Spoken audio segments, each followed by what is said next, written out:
1st, 2026, and it's time for the McDonough Water and Light Commission meeting. Trina, could you please do roll?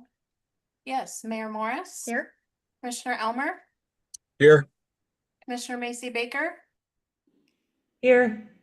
Commissioner Johnson. Here. Commissioner Anderson. Here. Perfect. We have 3 items listed on the consent agenda. Would any commissioner like to remove any item from the consent agenda?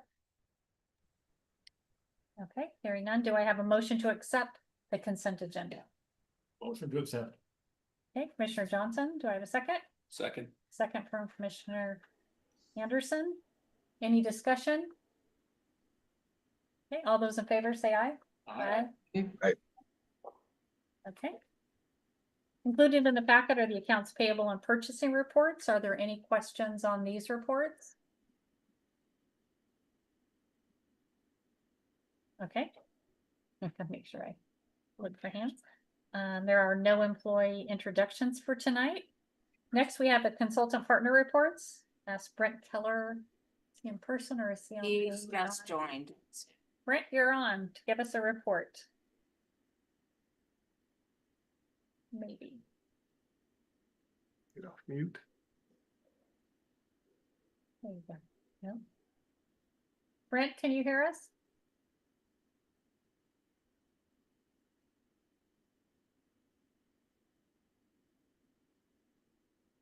I'm asking him to mute. Okay. He's not.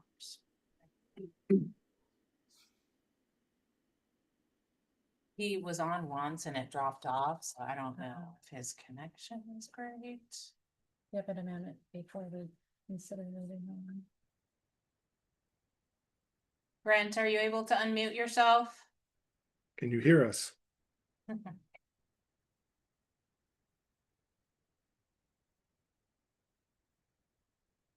Well, while we wait a minute, I'm gonna go to number 7, and there are no appearance requests for tonight. And number 8, should we go to Marcy? Yeah, Okay. we could do that. There's one staff report on the agenda, and I'd like to invite Human Resource Manager Marcy Humley to update the commission. Hi. Hi. So what I wanted to do tonight was I wanted to spend just a couple minutes explaining to you, to the commission, why I provide you with the information that I provided you with tonight. So we have an OSGP 457B deferred compensation plan. Oh, And so that's a plan that our employees can contribute money to from their paycheck, and then they can save that for retirement. In 2020, our employees requested a loan provision be added to that plan. And that would allow them a way to do a loan against the money that they have in their account. And then over time, they would pay that money back with interest to their account. So when we did that, the commission agreed, but they wanted to do a fiduciary review of the OSGP plan. So they made sure that it was in good standing. And so we came up with a process to provide you with the information that I provided you with tonight. So every year I provide a link to the 2 annual reports for PERS and Voya. And I highlight the opinions that are in that plan, provide those for you. There's also a 3rd document. It's called the Voya System and Organization Control 1 report. And that's a confidential report that they don't allow to be shared out in public. I do have that available at any time if anybody wants it. And so that is the purpose of those, is to provide you with an opportunity to do a fiduciary review. And if in the future you wanted anything different, I'd be happy to provide whatever you need. Any questions? Of Marcy? Lisa or Denny have any questions? Nope.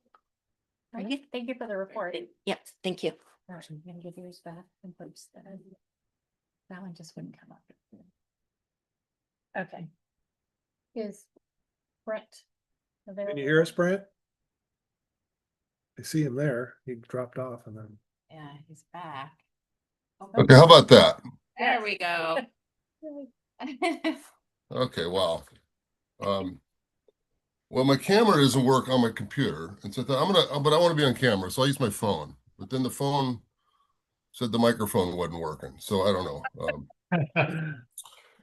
A lot simpler to just drive over to McMinnville, I think. Yeah.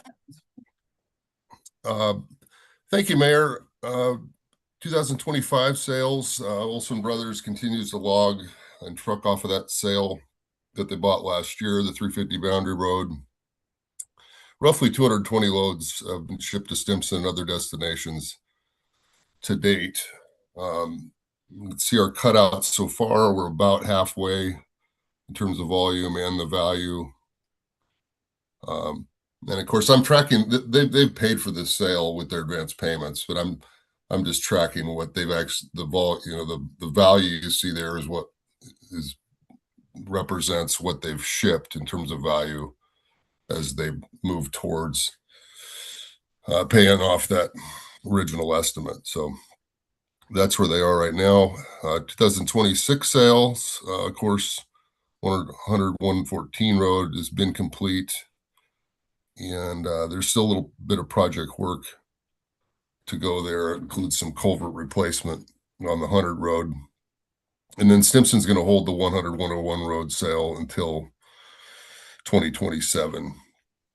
Fire season, I think every time I have reported a 1 level precaution level by the time in the letter, by the time that we have the meeting, it's gone up. So as of last week, we're still level 1, but since then it has moved to level 2. So that'd be considered a moderate to high fire precaution level, but not out of the ordinary for middle of July. And of course, the operators out there have the loggers have their fire equipment, the water and light fire trucks at the treatment plant. I believe the tender is there too as well. And so the logging goes on in the summer, but we don't, we stop all like pre-commercial thinning and road brushing operations in the summer just because we have flexibility. We don't need to be out there during fire season. If there was a case where one of those projects was going on, then we'd have a separate fire wagon for that, but that's generally not the case. So any questions?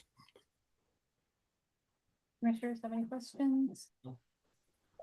Nope, I think we're good, Brent. Thanks for the Good. update. Thanks, All right. Brent. Thank you very much. Thanks, Brent. Okay, next item is a public hearing to consider act upon water rate surcharges.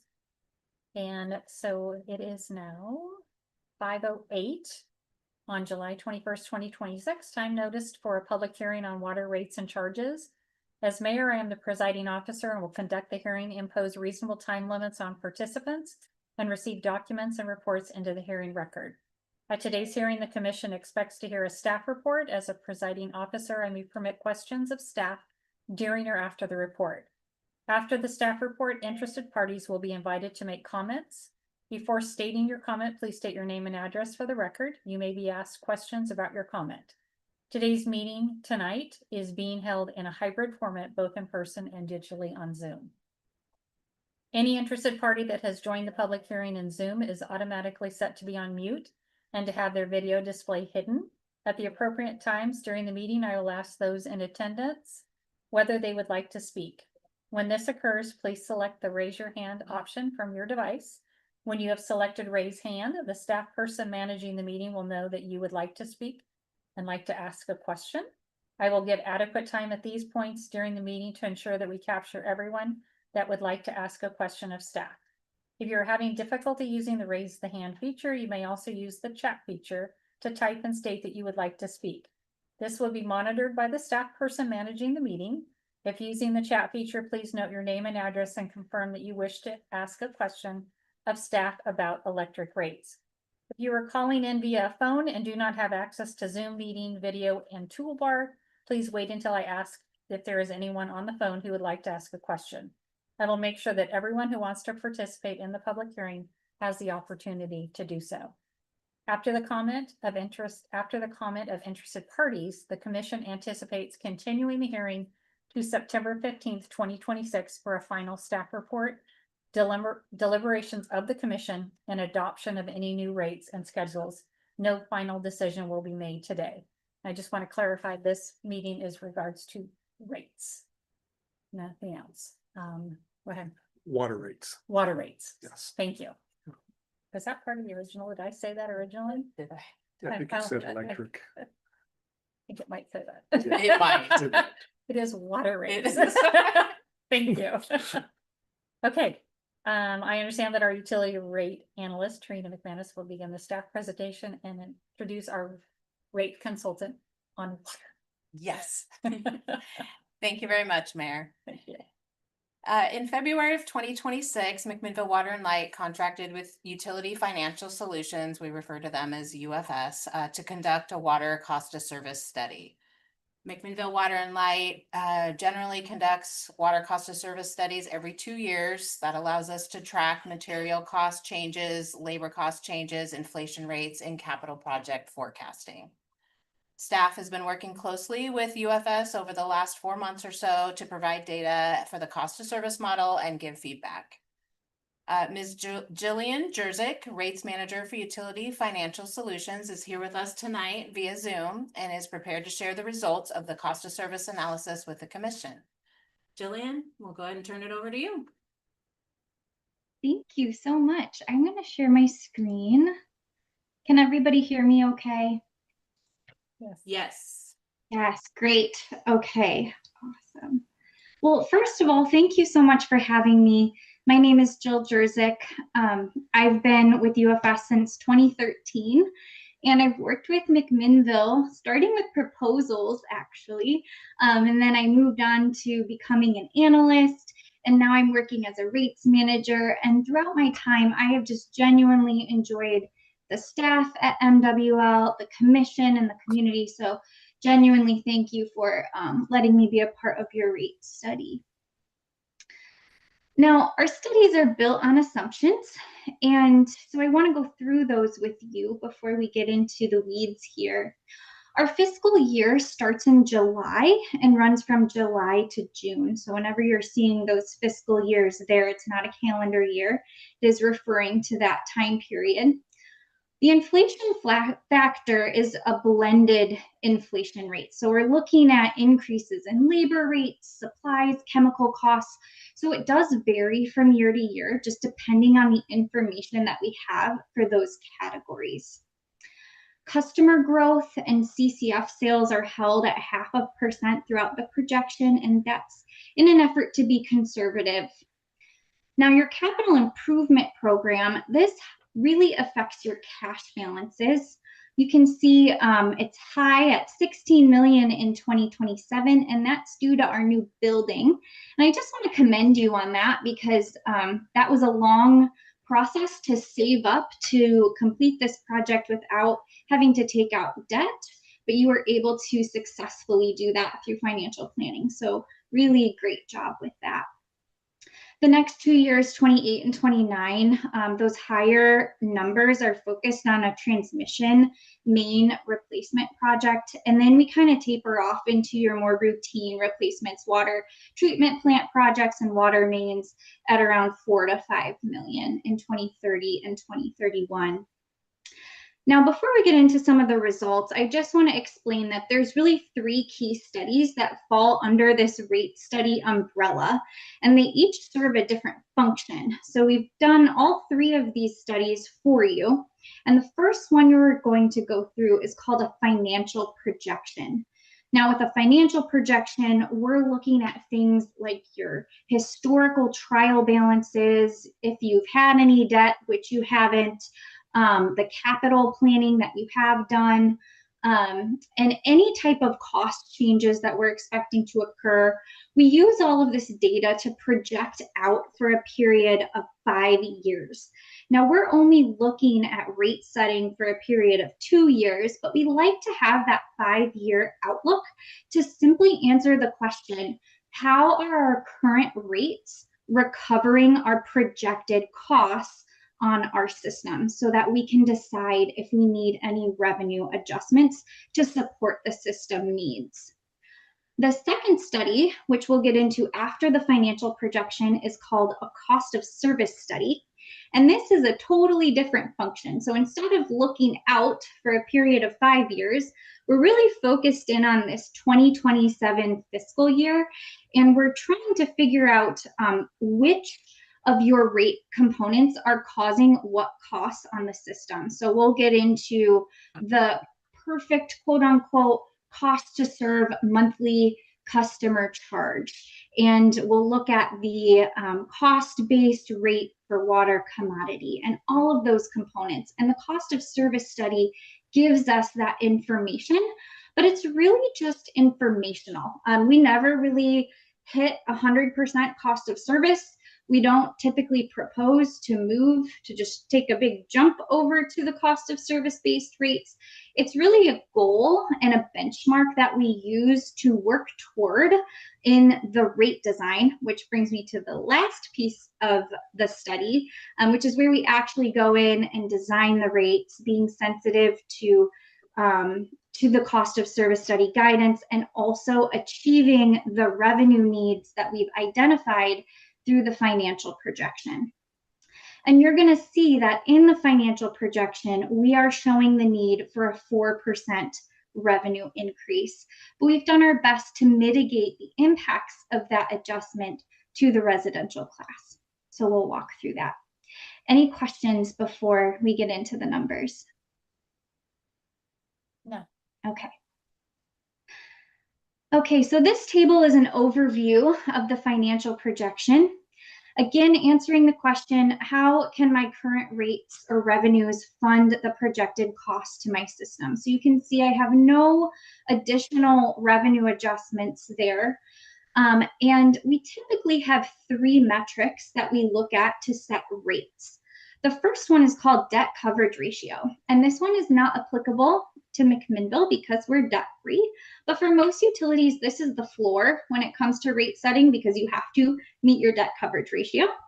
But the second one is called operating income, and this one is applicable to us. Operating income is more of the ceiling when we go to set a rate track. So debt coverage being the floor, operating income being that ceiling. We don't typically like to exceed operating income.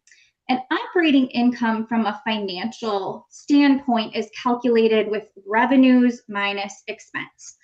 And unfortunately, there's 2 cost components that don't end up included in that traditional calculation. They end up categorized as like other operating or other income and expense. So the first is interest expense on debt. Again, not an issue for us here. But the second one, which is showing up in our cost of service target, is the inflationary increase in our asset replacement cost. So you have a lot of infrastructure out there in your system, and eventually we have to replace it. So what typically happens from a financial perspective is, say that we put an asset into service today and it costs $1 million and it has a 10-year useful life. What's going to happen is over the next 10 years, from 2026 to 2036, we're going to book $100,000 of depreciation expense to be recovered through our rates to fund the replacement costs once we get to 2036, so that when that time comes, we've recovered $1 million to go out and do that project. Now, the problem with this is that in 2036, this $1 million asset today is going to cost something more because of inflation. So that optimal cost of service income represents your total system, that inflationary increase in the replacement cost of our assets. With our current rates, we are not quite moving toward that optimal income. We look at your operating income two different ways. So we look at it without your timber revenue and including your timber revenue. We want to recognize that it is a revenue that comes into the system. So that's why we have that column in red there. But we do like to see the system being able to stand on its own and support itself in the event that that revenue is no longer there to help support us. So I don't like that this is going negative throughout the projection. We're okay in 2027, but then we dip below in 2028. My next target is my minimum cash. And you guys went through a process to define a minimum financial reserve policy. And so your policy mimics my numbers here. And this has 5 major factors. So the first, we're recognizing working capital lag. So there's a timing difference between when you pay your bills and when you receive revenue from your customers. And that's typically a 45-day working capital lag. So we consider that risk and we need to hold that in minimum cash so we can always make timely payments. The second is recognizing the age of your system and that emergency funds can be needed when bad things happen. So we look to the age of your system to help us with this risk factor. Your system is fairly new, only 40% depreciated. So we assign a 1% risk factor in the emergency fund portion of the minimum cash. You also have a major customer, one that makes up like 6 to 8% of your total revenue, and that's a risk to the rest of the rate base if that customer were to leave. So we take that into account. We look to your 10-year capital improvement program and we take 1/10 of that. So we always have money to fund our capital improvements. And then the last component is wildfire risk, which is based off of a forester valuation study. And we just take 10% of that valuation. And that's coming out right around 15 million, pretty stable throughout the projection on the recommended minimum. And for the first 2 years, we're looking good on cash, but the current rates cannot support the capital improvement program moving into 2029 to 2031. And you can see that our cash dips below the minimum to 12 million for those 3 years. So in order to support the system, we're looking at a 4% adjustment in 2027 and 2028. And we're really focused on those first 2 years. Again, just having the rest of the projection as a way to look forward at what may be to come. We'll come back and look at rates again in 2029 before any choices are made about what to do in the future. But what this adjustment does is it stabilizes my cost of service income. So you can see that without timber, we're right around 1.3 million, and we stay there throughout the projection. And with timber, we're right around 3 million, and we're moving toward that optimal cost of service income. We're not quite meeting that target, but I'm okay with that because it's positive and we're moving in the right direction. Meanwhile, our cash balances are nice and healthy. We can fund our capital plan, and I like what I'm seeing out in 2029 and 2030. We're still above that minimum, but we're planning for those larger transmission main projects that we have out in our capital improvement plan. Okay, I want to pause here and ask if there's any questions before I move into cost of service. Okay. We're good. We'll keep moving. So cost of service study, again, has a different function than the financial projection. So we're really focused on fiscal year 2027, one moment in time, and taking a deep dive into that cost structure and cost allocations to the various components that you have in your rate schedule. What is the true cost to serve each rate?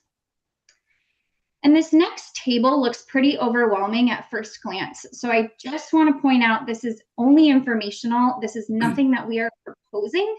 It's really just to give us guidance and to look at the total cost to serve. So if we were fully funding that cost of service operating income, this is telling us that we would need a 29.6% adjustment. Now, the financial projection that we just looked at proved that we don't need that type of revenue increase for our financial health. But this is the theoretical breakdown of the fully embedded cost to serve compared to the revenue being received from each of these line items.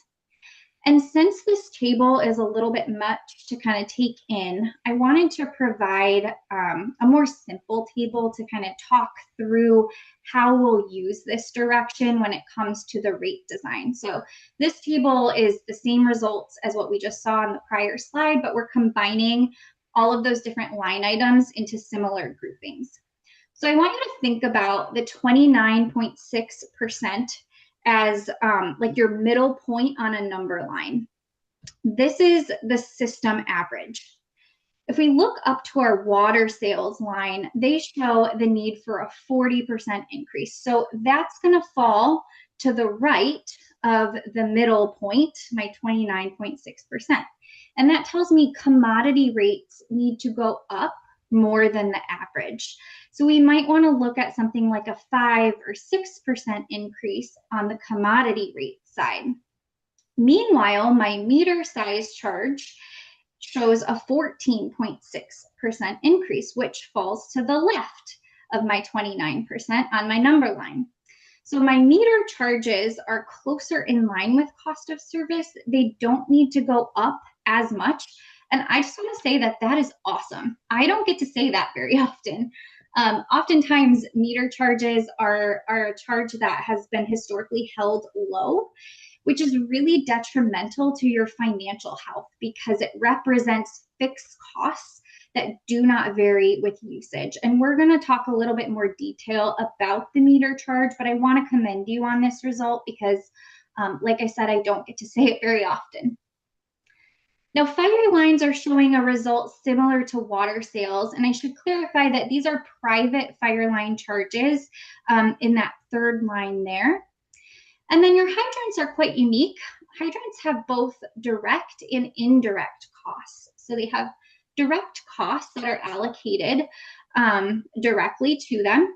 And then indirect costs, which have to do with the oversizing on the distribution system infrastructure that's required in order to serve all of the fire protection. So fire line and hydrants. And we follow AWWA, the American Water Works Association. They put out an M1 manual. We follow their calculation to derive the total oversizing cost. And the breakdown there underneath the hydrants line is just showing that we have $75,000 that's currently paid by the district. And so what happens is that remainder of the cost, $627,000, is then looping back up into the meter charge line, and it gets recovered up there.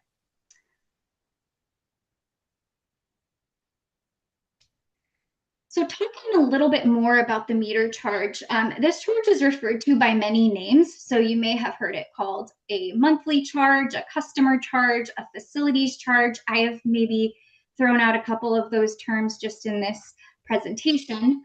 And again, you get a gold star in these charges.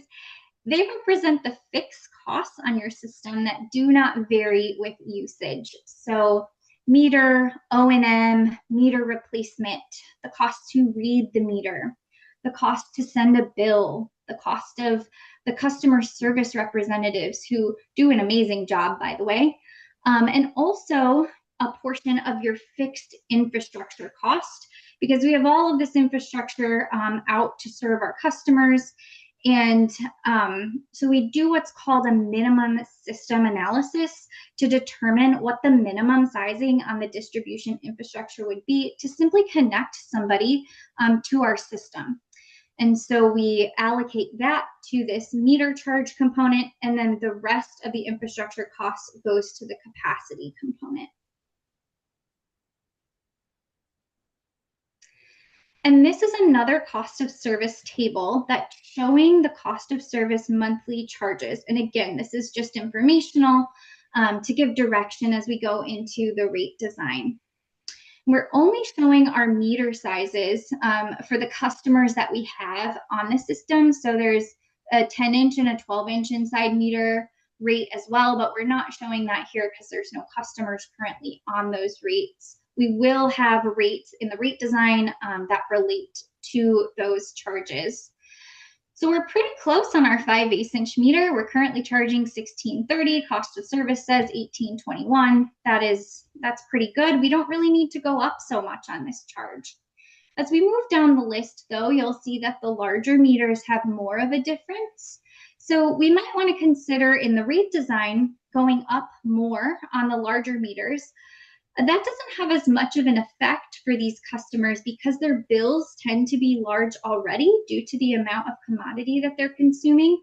And therefore, the meter rate is just a small portion of the bill. And so raising those rates typically doesn't have a large customer impact. Our outside city rates are simply a 2x multiplier of the inside city. And here's a sample rate design, taking all of this information on the meter charges into consideration and then pairing it with that 4% revenue adjustment that we identified in the financial projection. So here's how we might consider adjusting the customer charge over this 2-year period. We might want to move residential up by 45 cents each year, or minimal impacts, getting us to $17.20. Moving up about $1 on the 1-inch, $2 on the 1.5-inch meter, and moving them incrementally toward their cost of service.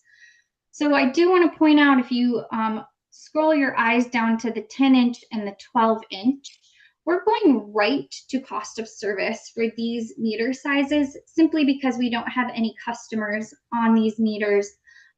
So there's no impact there to just jumping to the cost of service rate. And that access charge for inside city is a function of our 5/8-inch meter. So that rate kind of comes out of however we're changing our 5/8-inch. Okay. Now we're going to go back to cost of service results for the commodity rate. And we see that the usage rate needs to increase more relative to the cost of service. You currently have an inclining block rate, which is a great structure for water. But the cost of service study says that the outer block should be higher. So you see block 1 is only showing a 9% differential, whereas our excess rate, anything over 1,000 CF, is showing a 72% differential. And this is really driven by peak usage. And I just want to explain this concept briefly. With water, installed capacity, the sizing on the pipes exists for the customer all year. So let's just pretend that one additional unit of capacity costs $12 to install and to have. And customer 1 uses that additional unit every single month. So if we set our rate at $1, we're going to recover our $12 for that annual cost of capacity. Customer number 2, however, only uses that additional unit during the summer when they want to water their lawn from, let's say, June to August, just to keep it simple, 3 months. So our cost for the capacity is still $12 for the year, but in order to recover our cost, we would need to charge 12 divided by 3, which is $4 per unit. And that's why you see that access block coming out on the cost of service a little bit higher than block 1. And you'll see in the rate design, we're looking at potentially holding our block 1 charge at the current rate and putting the revenue needed into that access block.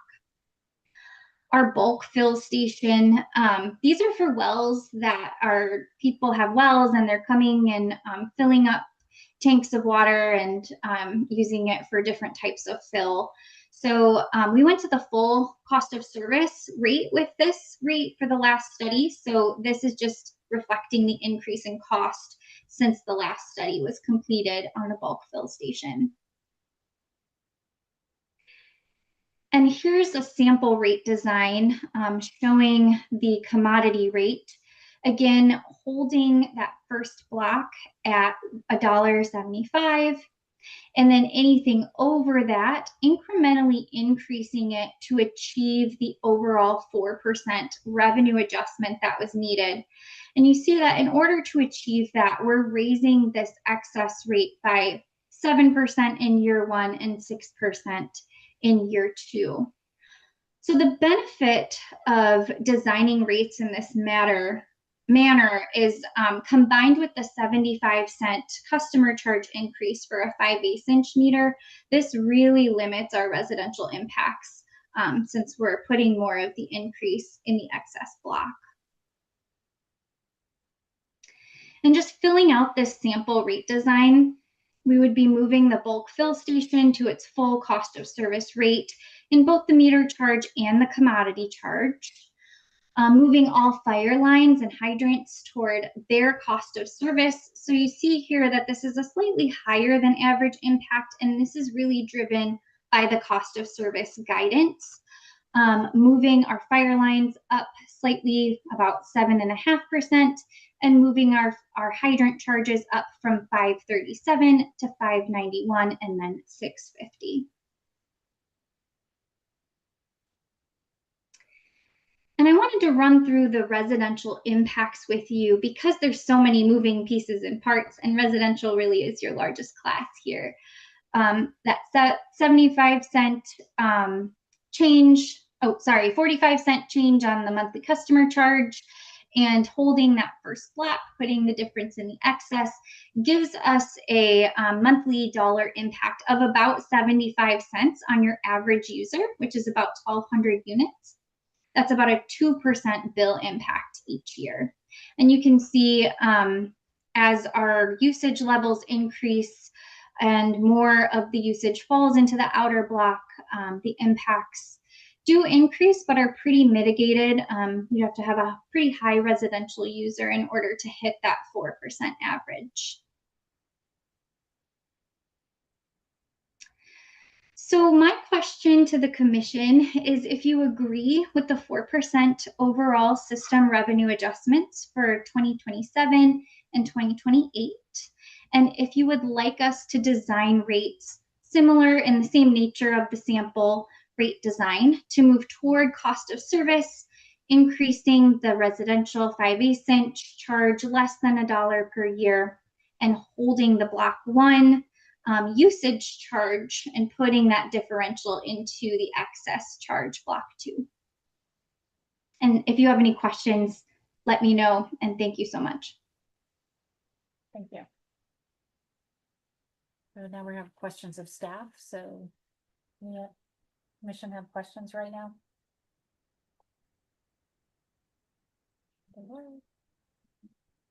Not at this point. Okay, okay.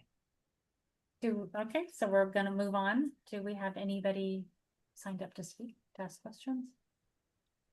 We do not. I do see at least one person on Zoom. If you would like to make comments regarding the water rate hearing, you can use the raise hand feature.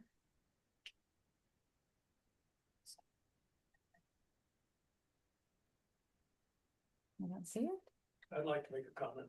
Okay, come on up. State your name, even though we all know who you are. Mark Davis, 652 Southeast Washington Street here in McMinnville. I've got a couple of comments.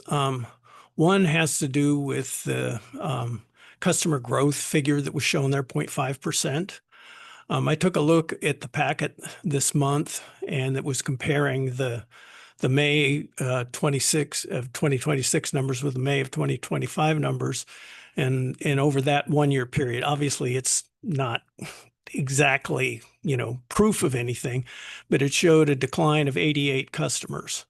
What I see looking at population projections for the county and the city the population is basically stagnant and not growing. And it concerns me. I see this throughout the city, and the mayor's probably heard me talk about this with other city services, is that we keep making these projections for the future about expansion when, we need to maintain what we've got. I totally agree with that. And, maybe we need to consider a small amount of growth, but I just think that we're overcharging people and piling money into our utilities without, the real need being established. So I'd like the commission to take a look at that growth of 0.5% for the next 5 years and see if that's really realistic.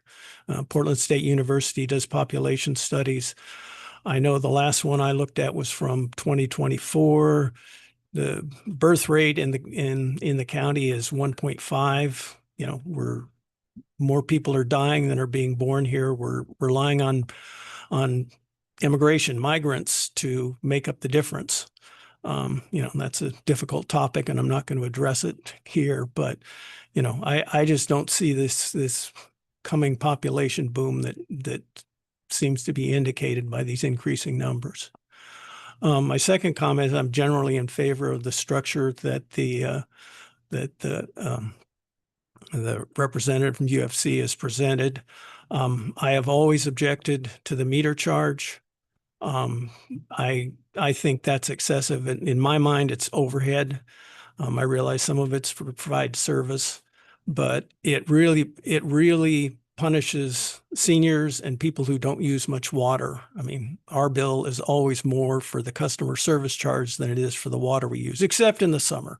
And I should be charged more in the summer when I'm watering my garden. I mean, I don't have any objection to that. I think that's that idea of keeping the first 1,000 cubic feet stationary for those who don't have a garden or a lawn and charging the rest of us for it is perfectly appropriate.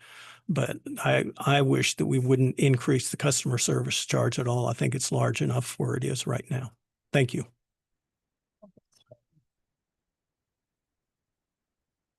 Is there anybody else, nobody online wanted to? Okay, so do you need direction from us?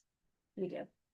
So the question is, are we, we're not making any decisions tonight. We're going to continue the hearing, but we need to give some direction to staff and the analysts to go forward. And then we will have further discussion on the 15th of September, excuse me. Are we comfortable at this point with the 4%? Commissioner Lisa Macy Baker? Just have one question. What was our last rate increase for water? It was 5% last year. Thank you. At this point, are we comfortable moving forward with the suggestion? And again, we're going to come back so we can have discussions on the 15th as well, but we need to give some direction. I'm comfortable. Albert? Yeah, I'm comfortable moving forward with what she's proposing, at least to look at Okay. for our basis of discussion, for sure. I looked a little bit at the inflation, I'm looking at about a 4.7% increase coming, and I think a 4% is very much in line with where we need to be in order to keep our necessary amount of capital. I would agree with forward. Hey, John, can you say that again? I'm sorry. Oh, I said I really agree with the 4%, mostly based on what the projected inflation is. And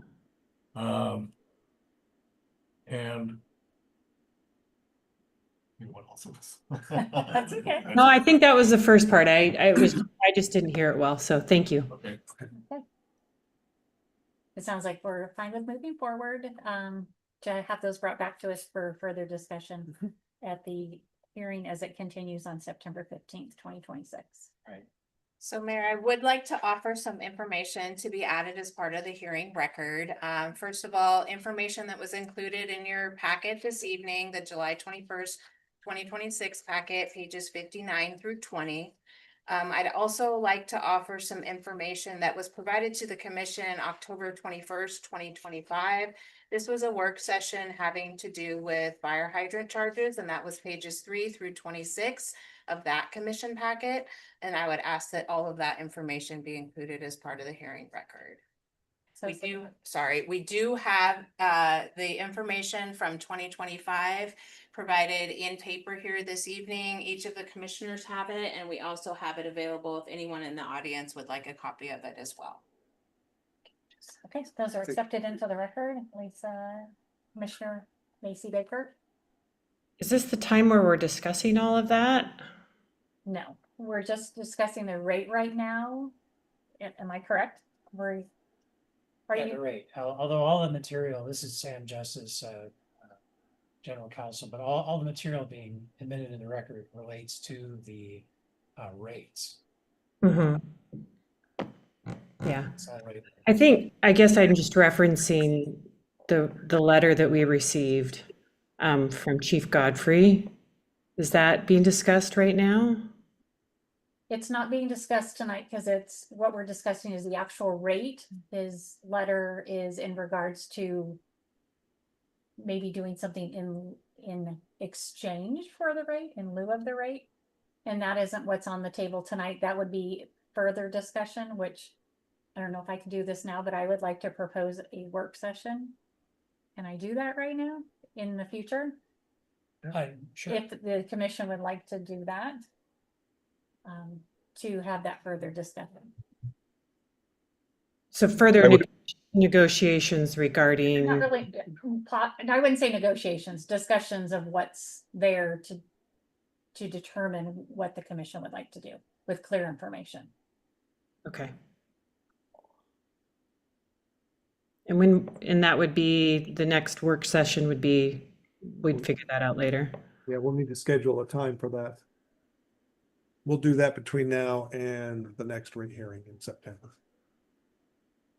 So you have it stuff in your packet, but we have 2 new commissioners. I want to make sure everybody has clear information on everything before we make the final decision on the 15th. Yeah, and I guess too, included in that information, I guess I just, in reference, I mean, all I know about is the last meeting that we had in October, the work session. This seems to indicate that there have been meetings since, and will that information be discussed with the commission? Will we get all of that information? You will, and you missed the last meeting, which we had an executive session. Got it. Yeah. So, yeah, which we had discussions then. But I think that's kind of part of why I think we should have a work session, which we can't discuss the executive session then, but we can talk about other things during the work session to get there, get everybody up to date. Okay. All right. You want to read something? If we're done, probably what we'll be looking for is a motion to continue this hearing Okay. at the point of staff report to September 15th at 5 p.m. Is that what?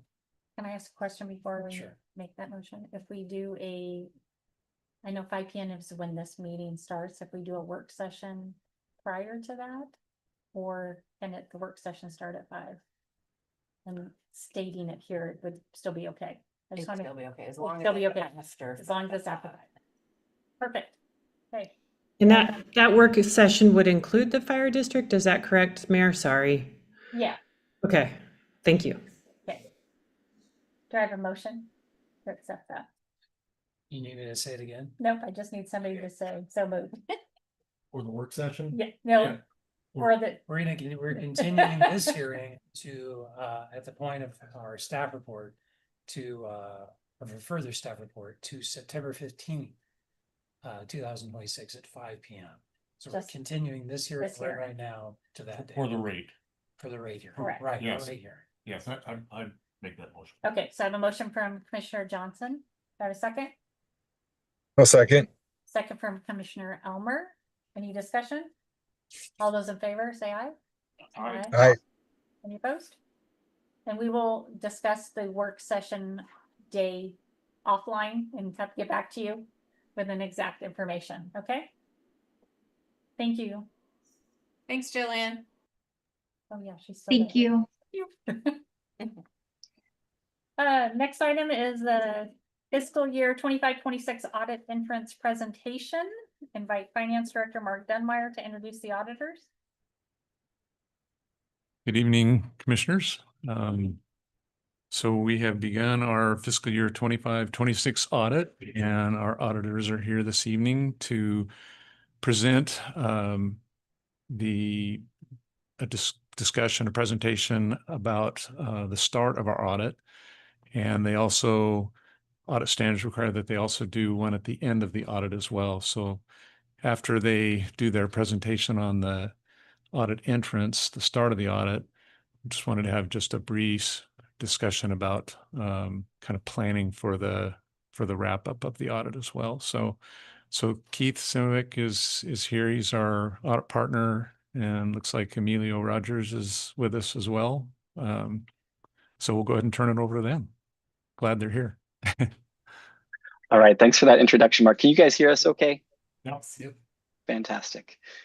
Well, good evening, Commissioners. Happy to be here. Again, I'm Keith Simovic, Principal with Baker Tilly, and then Emilio Rogers is with me. He's one of our senior auditors that is leading kind of our team of auditors, during our fieldwork that's upcoming as well. So I've got a brief presentation we're going to go through tonight. I'm going to go ahead and try and share my screen if that all works. You should be able to see this in just a minute here. Is this popping up for you all? Yes. Perfect. Perfect. And the objective for our presentation tonight really is just kind of to open the lines of communication with the commissioners, right? As the governing body of McMinnville Water and Light, our responsibility is to report to all of you, right? At the end of the day, with anything that we identify during our audit, what our final deliverables say, all that good stuff. But this communication kind of at the start of this process, right? Because we really haven't done kind of final field work yet where we've seen kind of the final numbers for the fiscal year or anything like that. That's coming up soon, and we'll have a timeline we'll go through later. But kind of the idea here is that we're kind of sharing that audit plan with you and our risk assessment, the time frame, and what the final deliverables will be as well, and give you an opportunity to ask any questions. We want to make sure you all have direct access to us along the way. If you have questions or things that you're concerned about that you feel should inform the work that we're doing, we want to make sure this is a two-way conversation. So that is the objective for this evening. I'm going to go past the agenda here. Just a quick snapshot. This is really just kind of the core managerial side of our audit team. There's many more involved, as we've got Emilio here that's not pictured, but a very important part of our team as well. So in addition to myself, we have Olga Darlington, who serves as what we call our concurring reviewer. It's really a QC review role. And it's really something not required by our professional standards, but our firm requires on all the audits that we do. We feel very strongly that having that person that really isn't otherwise kind of involved with the audit engagement, it doesn't sit there in meetings with your team, doesn't come on site. You're not going to see her at these presentations, but someone that's very knowledgeable and works and dedicated to the industry. And Olga, just like myself, spends all her time in the power and utilities industry. Someone at a higher level, right? Either a senior manager, director, or principal, which Olga is a principal, just like myself. And coming in as that cold reviewer, just making sure, hey, did we follow all of our professional standards? Did we do our risk assessment appropriately and follow through on all the things that we said we were going to do? Does that final financial statement document include everything it should have in there based on the underlying accounting standards that McMinnville Water and Light has to follow? Those are really all the things that someone in that role needs to take a look at, and not have that kind of closeness to the management team or something like that, like the rest of our team that's on site and working with them on a day-to-day basis. So very important role there that Olga is serving. Aide Alvarado is our senior manager. She's been on the engagement for a few years now. She would normally be here at this presentation, but she's out on vacation right now, which is fantastic, and getting away for a little bit. So she works very closely with me in helping to set our audit plan and oversee our team and review our audit work papers as well. All right, so this slide is really intended to give you an idea of what are the different things that we are being kind of engaged to do as part of this process, right? And when you hire an independent CPA firm to come in and do an audit, a financial statement audit of McMinnville Water and Light, what can you really expect to receive, right? What are the different services we're providing? Of course, and what you're probably most familiar with is that financial statement kind of audit report that we give at the end of the day over the fairness and accuracy of the financial statements, right? That gets attached to that final financial statement document and has our stamp on there to say, hey, we did all of our audit procedures, followed our professional standards and risk assessment. And at the end of the day, we believe it's or the goal, right, is that you get to the point where you can give an opinion and say, hey, this is a fair and accurate representation of the department's finances as of June 30th, 2026. And so that is the goal at the end of the day. We do a number of different audit procedures to get to that point, whether it's our evaluation of internal controls that informs our risk assessment process, whether it's our analytical procedures, taking that 30,000 foot view and analyzing the data in light of what we're reading about in the minutes, different decisions that have been made, what the budget has been set at, and saying, hey, do the results actually kind of jive and make sense based on what we understand should have happened during the year, right? And then also our substantive audit procedures. That's really where we spend the bulk of our time. That's the detailed sampling and tracing and agreeing different items that have been captured in your general ledger system throughout the year by your finance team. And looking to see, does that underlying evidence supporting those transactions support that they were recorded at the right amount in the right period, classified to the appropriate account, because that kind of affects the geography of where it shows up on your financial statements. And so all those things we're kind of looking at to say, hey, is this a true representation of the department's finances? Also, because of being in the state of Oregon and a municipal corporation in the state of Oregon, the state also requires that when an independent auditor is in doing a financial statement audit of an Oregon municipal corporation, we also have to do certain tests of compliance with certain state laws and statutes.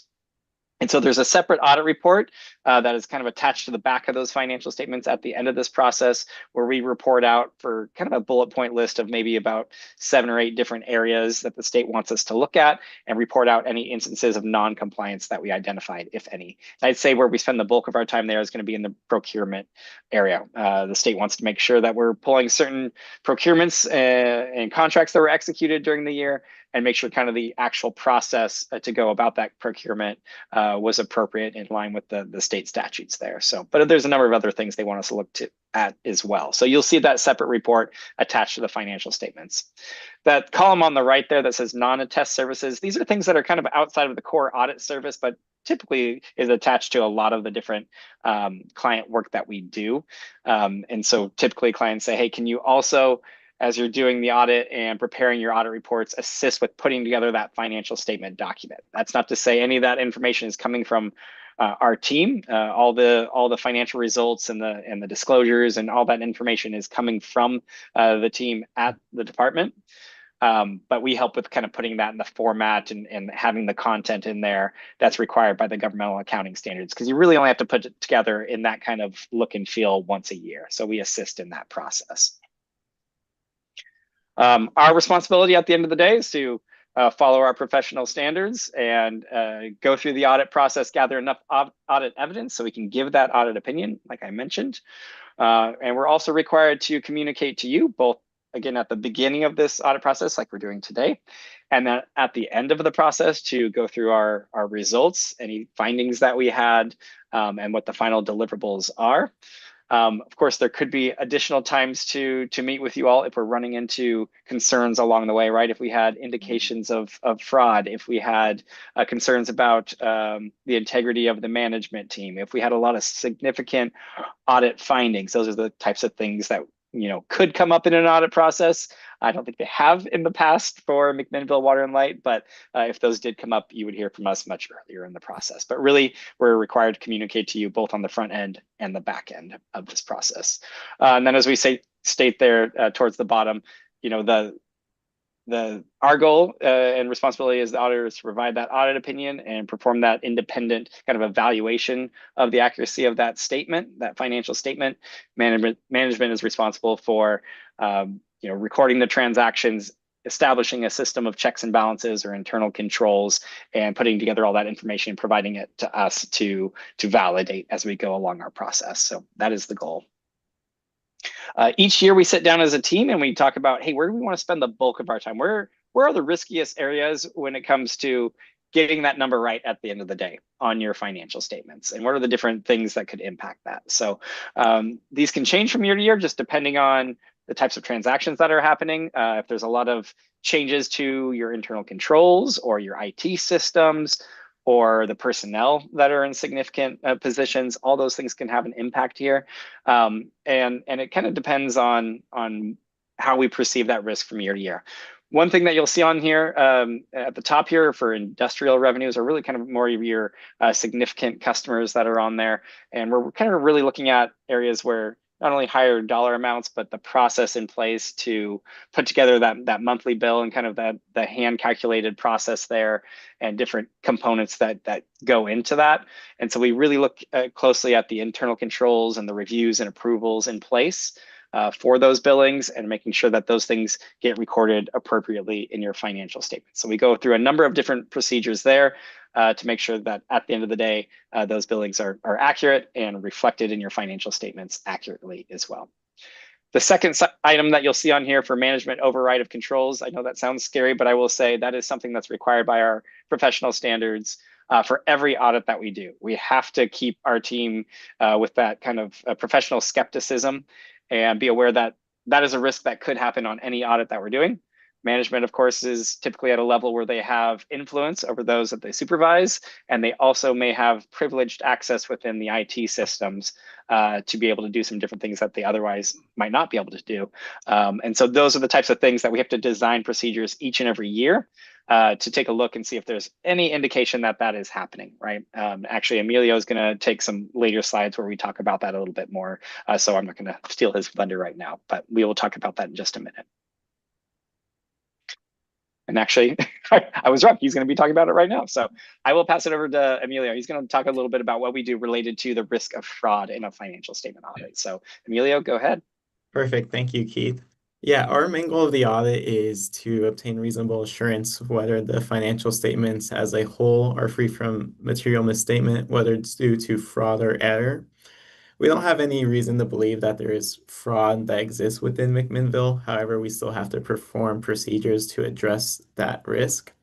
As part of our planning phase, we conduct an internal brainstorming meeting. We think about different areas of fraud, how to design our audit to address those risks, as well as other utility companies, how they've been hit with fraud and how we can perform procedures to test that within McMinnville.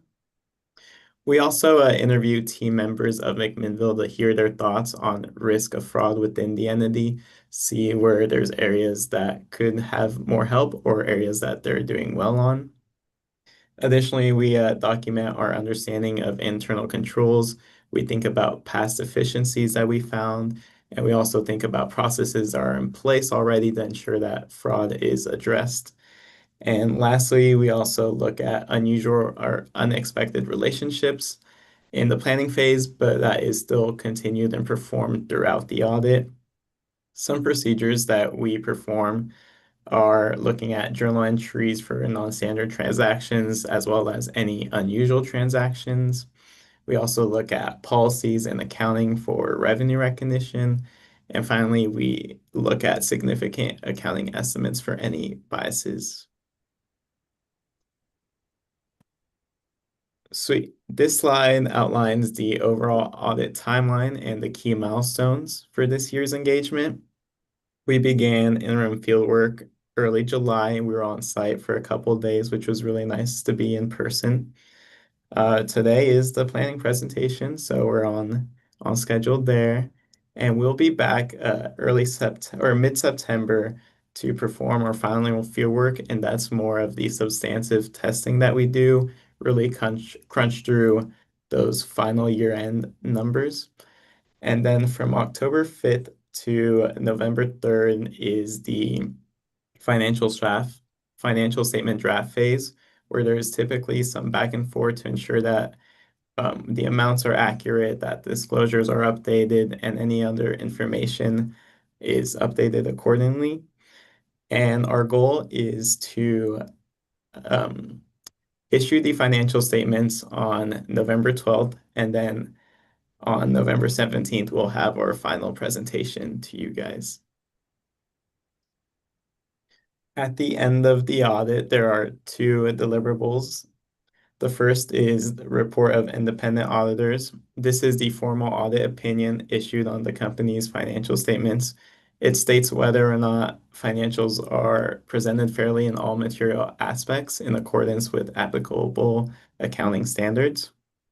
The second is the report to those charged with governance. This is addressed to the Board of Commissioners. It communicates important matters identified during the audits, such as significant risk, any internal control deficiencies, any difficulties encountered during the audit, and any other issues that management and the board should be aware of. Sweet. This slide outlines the expectations both for management and Baker Tilly to help ensure an efficient and effective audit. From a management perspective, we hope that books are closed before fieldwork begins, that there are no journal entries after fieldwork. We understand that things do come up and entries are made after, and that's totally fine. We also ask that the CAP schedule is uploaded 1 week before fieldwork. That way we can pull our samples. So when we're on site, we're ready to test all that. And from Baker Tilly's side, we're committed to maintaining open communication throughout the engagement. If we identify any proposed audit adjustments or any internal control deficiencies, we will communicate those with management. And we will also discuss any additional fees over work that wasn't initially anticipated. Perfect. Thanks, Emilio. And then for this last section, we always like to kind of bring up, hey, is there anything that's going to impact kind of the comparability of the financial statements when you kind of look at what they kind of the look and feel of those last year to what's in there this year? And from time to time, the GASB, the Governmental Accounting Standards Board, really that's the standard setter for every local government across the country. So they put out the rules that all local governments have to follow when it comes to putting together that set of financial statements. And so from time to time, they release new standards that everyone has to follow. And there's a couple this year, so we want to let you know about those briefly so you kind of know what to expect when you see that financial statement document come through at the tail end of this process. I'd say out of the two, there's GASB 103 and 104. I'd say out of the two, GASB 103 is probably the more impactful one, or the one that probably has a little bit or takes a little bit more effort on the part of management to evaluate and update. And this one really it initially was set out to really evaluate and reconsider kind of the financial reporting model as a whole. You know, we've been under this GASB model for decades and decades now, and they put out a lot of different rules and standards, and it was really stepping back and saying, hey, is this meeting the goal or the objective, what we're trying to accomplish here, and is this usable information to everyone that needs to get a copy of the financial statements? Is it easy to understand? All these things, right? So it was a pretty big project that they initially took on, and I think it was more that they bit off more than they could chew there, and stepped back and made some more, I'd say, minor changes in the greater context of what they were looking to do initially. So which is, I'd say, a good thing in terms of the effort that it's going to take to roll this out, but it's still there are some changes there to consider. I'd say the biggest one, because they hit on a lot of different areas of your financial reporting within the standard, but I'd say the biggest one is going to be related to the management's discussion and analysis section. That's typically towards the front of your financial statements. And the goal there all along has been to give the reader of the financial statements additional context as to what is driving the financial results, right? And I think what has happened and what kind of caused this new standard, or this aspect of the new standard for the MD&A, is that a lot of that MD&A has become fairly boilerplate, where folks were, in a lot of cases, were putting in maybe information as to, hey, this balance went up by this much over the past year, which equates to this percentage, or this revenue stream went down by this much, which equates to this percentage, but not really providing that rationale behind it. And that's really the goal and what they're having everyone kind of refocus on in cases where that wasn't being done, and being more explicit to say, no, you need to have the rationale and the information there on what's driving that. And so that's going to be a change. Your team's going to have to take a look at that as they're drafting the financial statements or the MD&A section of the financial statements, and make sure that there's some good context as to what is driving the results that we're seeing there. That would be important for the user of the financial statements to understand.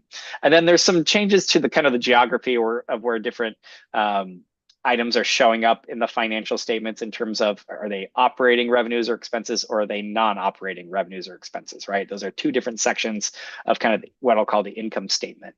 And so there's some changes there in terms of what sits in each bucket, but it doesn't change the overall dollar amount or the overall net income or anything like that, just kind of where it shows up on the financial statement. So it's another area your team's having to evaluate and say, hey, do we have everything sitting in the right bucket in accordance with this new standard? So those are some of the things that you'll see that are probably changes from previous years. GASB 104 is the other standard I mentioned. Really, this is a disclosure only item. It's not adding anything in terms of bringing new things on your balance sheet or your income statement that you didn't have to account for before. It's not changing how you're measuring anything that's on your balance sheet. It's really just adding additional disclosures for some of the capital asset related items, lease assets, subscription-based IT arrangement assets, all these things that have come up over the last few years with new accounting standards. And now they're saying, hey, you need to kind of disclose those all under your capital asset footnote. So again, not a lot of changes to financial results or what you're recording or how you're recording it, just what you're disclosing. All right, so I think that wraps up our presentation. I'll pause there if there's any questions at the moment. Any commissioners have any questions? Nope. I don't see any. I think we're good. Thank you. All right, thank you, commissioners, for your time. I appreciate it. Have a good evening. Thank you. So in Emilio's presentation, the section that he went over the audit timeline, one of those dates was November 3rd, and that would be when we had planned in our audit planning for when the commission would get back together with the auditors and go over the draft financial statements at that point, which we believe will be the final draft. And then we would get comments from commissioners. They would go over the audit at that point, and then proceed forward to close things out like they discussed, and by the 12th be able to sign that and then present it to the commission on the 17th for approval. Then we can distribute it to the city, and it gets included in their audit. We're a component unit for the city. So just wanted to see that November 3rd is not a regular commission date. So I wanted to confirm with the commission that that day is going to work.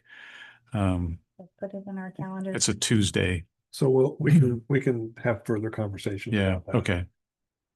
I guess mostly just wanted it on your radar at this point. Yeah.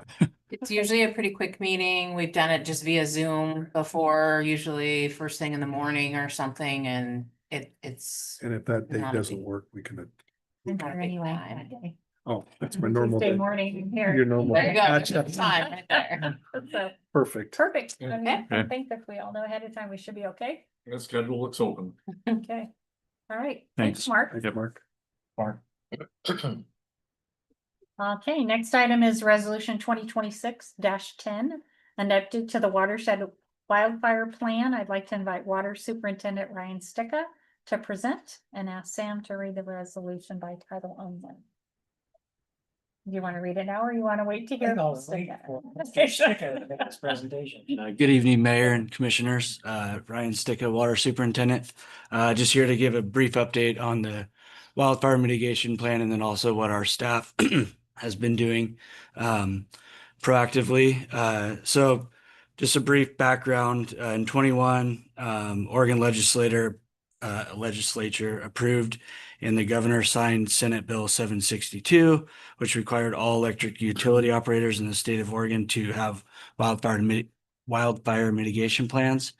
Since we're an electric and water utility, staff decided to adopt a watershed wildfire plan as well. So For the wildfire plan for our watershed, MW&L staff has made minor modifications and updates to the plan. The majority of those have been just contacts. And then the appendixes with the most current wildfire mitigation, which includes the BPA's wildfire plan. And then also Mason, Bruce, and Gerard puts on or makes their own plan as well. So that was included in this 2026 plan.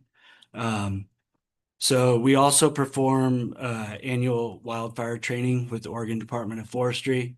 That's very important for our staff up at the treatment plant, as they have a brush truck that's on site throughout the fire season, so they could potentially be first responders.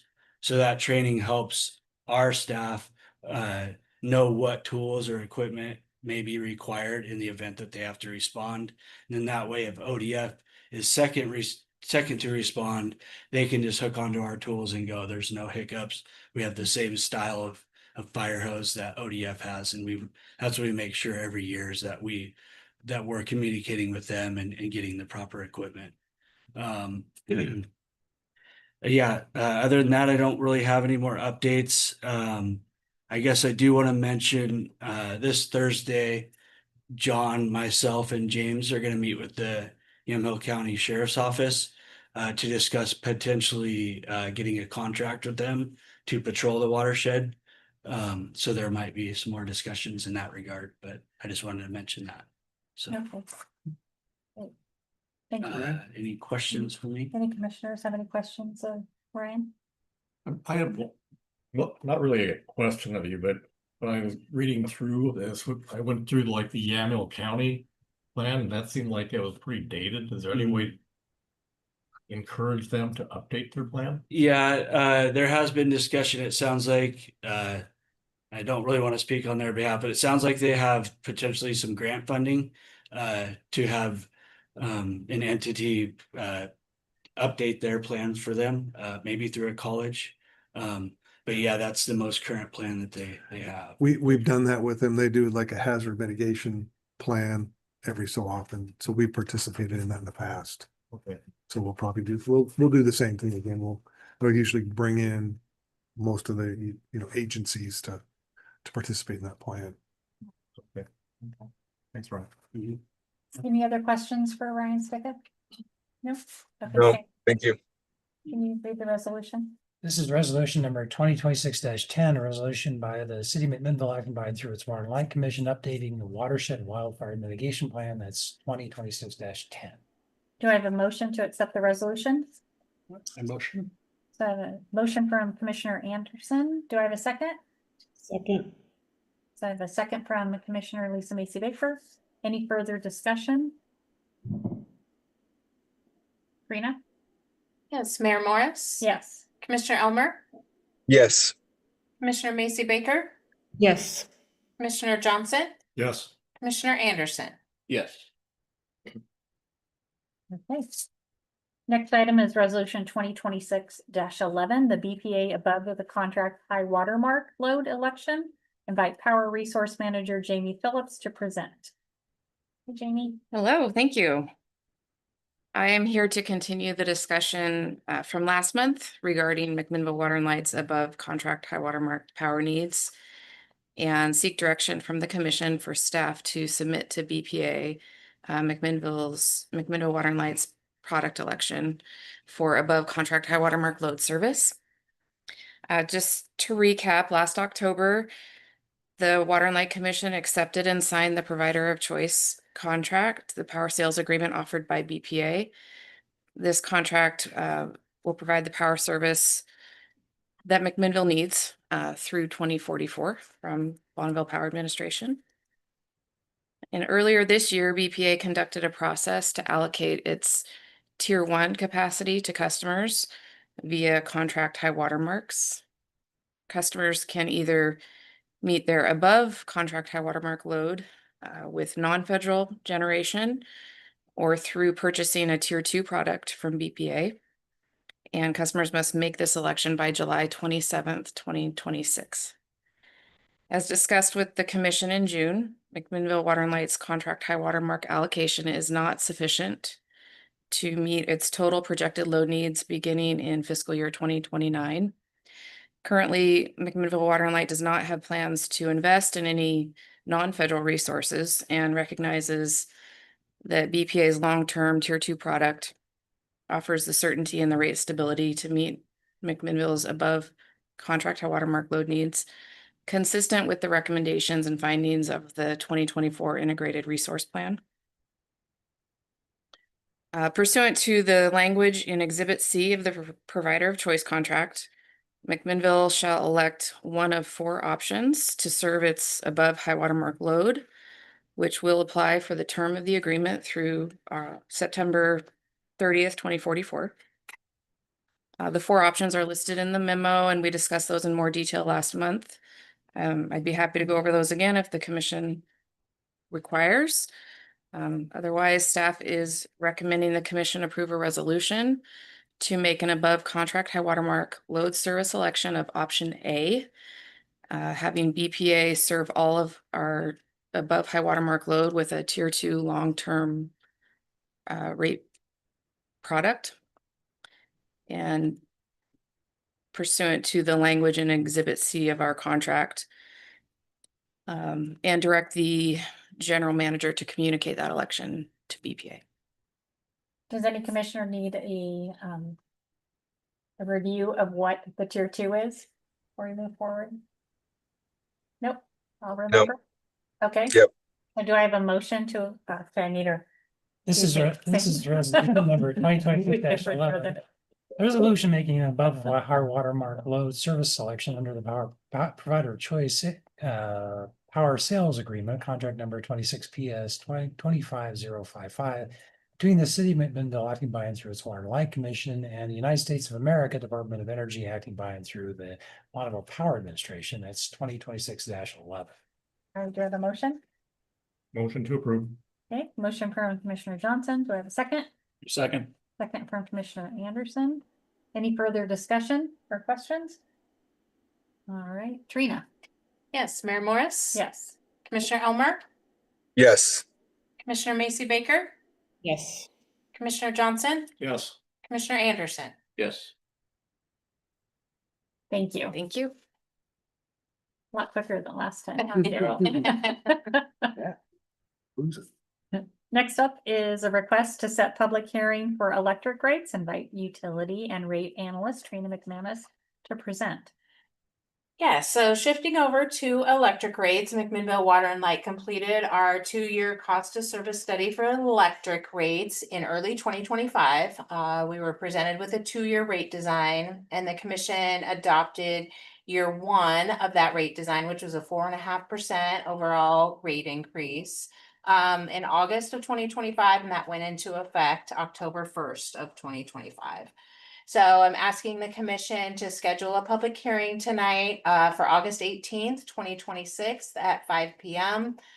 So that we can discuss and consider adoption of year 2 of that rate design, and also direct staff to advertise the hearing in both English and Spanish as necessary. Thank you. Sam, can you read the motion? It's a motion to set a public hearing to establish or change electric rates for August 18th, 2026, 5 p.m. and direct staff to advertise the hearing in both English and Spanish. Done a motion to accept. Motion. Okay, so Andrew Anderson, Commissioner Anderson, have a second? I'll second. Commissioner Elmer, any further discussion? Okay, all those in favor say aye. Aye. Aye. Opposed? And just a note on that date, I will not be here that date, and Commissioner Elmer may not be, so the other 3, please be here. Thank you. Okay, so we're gonna move on. Next item is resolution 2026-12, the annual review of investment policy. I invite Finance Director Mark Dunmeyer to present. Thank you. Welcome back. Thanks. Yeah, so our investment policy requires some things annually of the commission. One is just to simply review the policy and re-adopt it, even if no changes are made. And also to look at our investment performance for the year. And then finally to review the brokers and the brokerage firms that are on our approved list. And so I've included information in my staff report to help with that. As far as the investment policy itself, there's a resolution in there to readopt it without changes. We're not recommending any changes this year.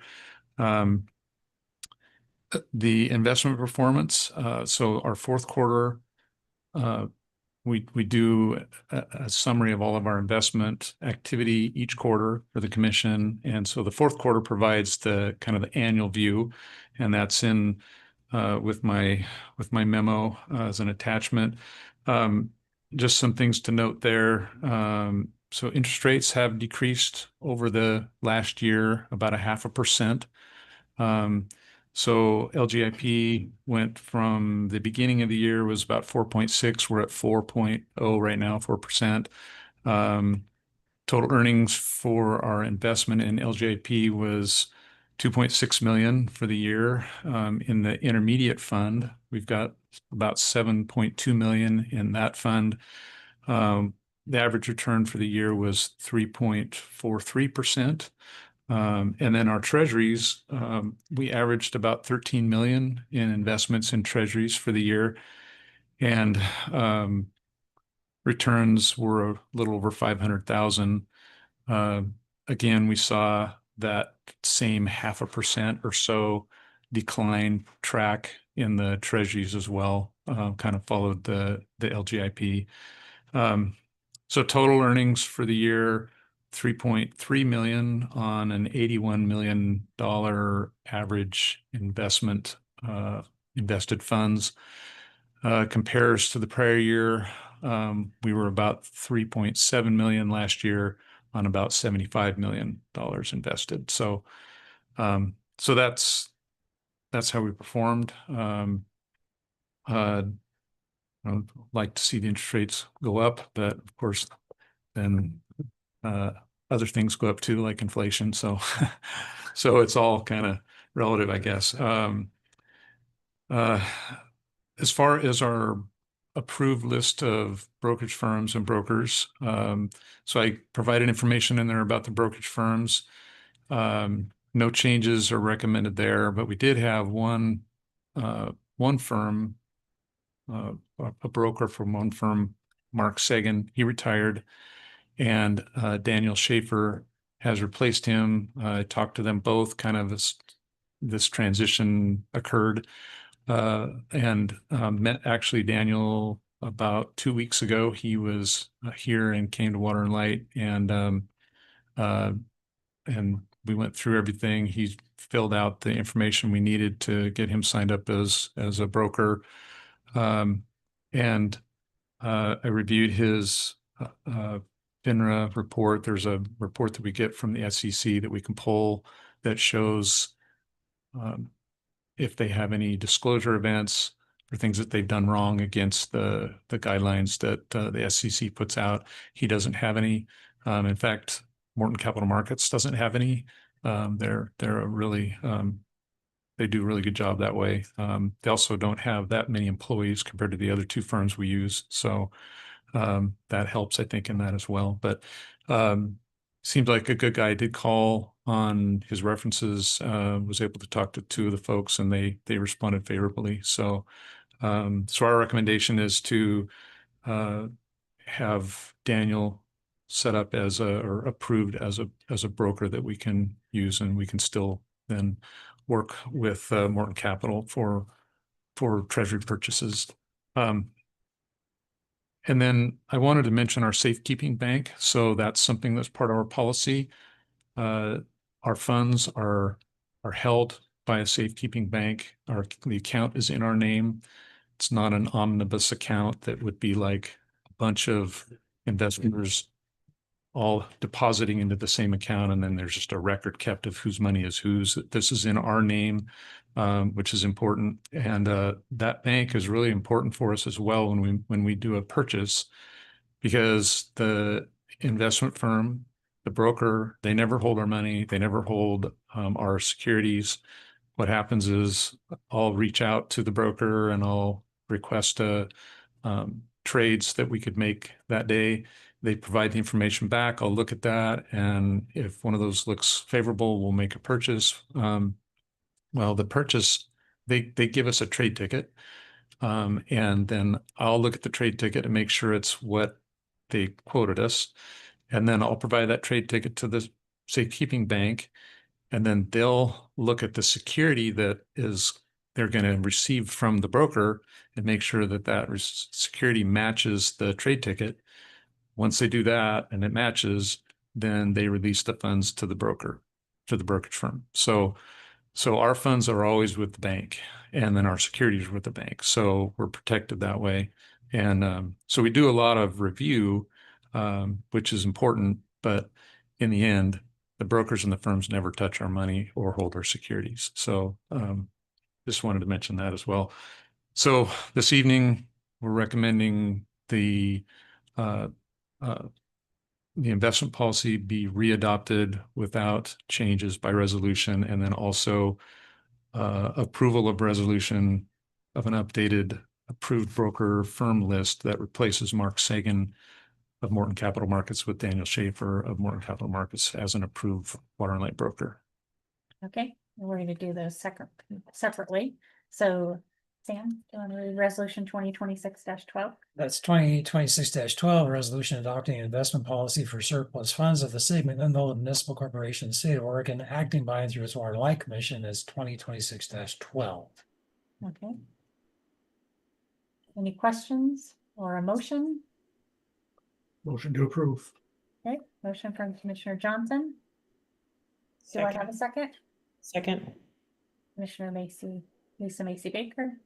I just can't just say Baker. I have to say your whole name. Any further questions? Okay, Trina. Yes, Mayor Morris, Yes. Commissioner Elmer, Yes. Commissioner Macy Baker, Yes. Commissioner Johnson, Yes. Commissioner Anderson. Yes. Okay, so now we're going to move to resolution 2026-13. This is resolution number 2026-13, a resolution by the Water and Light Commission of the City of McMinnville approving and updating a broker-dealer firm list. Okay, any questions there? If not, can I have a motion? Yes. Motion to approve. Commissioner Johnson? Second. I'll second that. Okay, we're gonna go with Elmer, so he has an opportunity here. Commissioner with a second from Commissioner Elmer. Any discussion? Trina? Mayor Morris? Yes. Commissioner Elmer, Yes. Commissioner Macy Baker, Yes. Commissioner Johnson, Yes. Commissioner Anderson. Yes. All right, thank you. Thank you, Mark. Yep. Next item is Customers Helping Customers Program Update. Invite Customer Service Manager John Spence to present. Thank you. So in your packet, you'll find a memo with an update on the Customers Helping Customers program. This evening, staff seeks approval to maintain the $3 McMinnville Water and Light match for every dollar donated to the fund, and also maintain a $30,000 match limit for fiscal year 26-27. I'd like to go over a little bit of brief history of the program, just since we have some new commissioners. So the Energy Assistance Program began in February of '98. It was created to help customers with their electric bills. The program began with all funds donated by McMinnville Water and Light customers or sources other than MW&L revenues.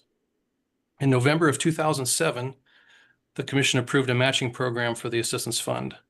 This program matched every dollar donated with $1 of McMinnville Water and Light funds. That match had an annual cap of $20,000. It was applied to donations that started after January 1 of 2008. In March 2020, Commission approved a revised utility assistant program policy, still called Customers Helping Customers program. The revised policy increased the $1-to-$1 match to a $3-to-$1 match. And those contributions were rated at $2.50 for the electric fund, 50 cents for the water fund. The policy also included a provision for the city sewer fund to participate as well. The annual match limit was increased to $40,000 for 1 year due to the COVID pandemic during that period. In January 24, Commission approved the maximum cap increase to $30,000, and that's where it maintains today. The process for this St. Vincent de Paul has administered since its inception. The current process has customers starting here at the MW&L office. They fill out an application and it's taken to St. Vincent de Paul to complete the process. Staff meets with annually with St. Vincent de Paul in September to discuss the program and any recommended improvements to that process. So today, staff is seeking approval to maintain the $3 MW&L match for every dollar donated for this fiscal year, 26-27, and also maintaining the $30 maximum matching limit. And I'd be happy to answer any questions about the program. I'm glad we do this. Thank you for managing Yes. Water and Light to offer that. Any questions? Comments? Just how much money was donated this year or this last year? About 12,000 customer donations. Okay, so we put in 30 then. Yes. Yes, our donations lasted, I think in the memo, I said about mid-April. I think is what I said. Maybe it was May. All right. Great call. And the city contributed how much too? City has a limit 20,000. I think theirs matched exactly what, so they're dollar for dollar. So it was at 12,000 as well. Okay. Well, like $50,000. Yeah. Yep. Yep. Great. Which is fantastic. Yeah, great. Thank you. You're welcome. All right. Sam? This would be a motion to approve maintaining the current $3 water and light match. That's $2.50 for electric and 50 cents for water for every dollar donated to the Customers Helping Customers Program Fund, and a maximum matching contribution of $30,000 for fiscal year 26-27. Do I have a motion to approve? Move that forward. So moved. Okay.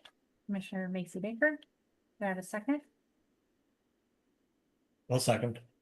Commissioner Johnson. And there's only so many of it. Any further discussion? All those in favor say aye. Aye. Any opposed? Great. Thank you, John. Thank you. Okay, next item is to determine the process for review of the general manager. Invite Human Resources Manager Marcy Humley back up to it. Is that? Hello again. Marcy? Thank you. So every year we, the commission does a performance appraisal for the general manager.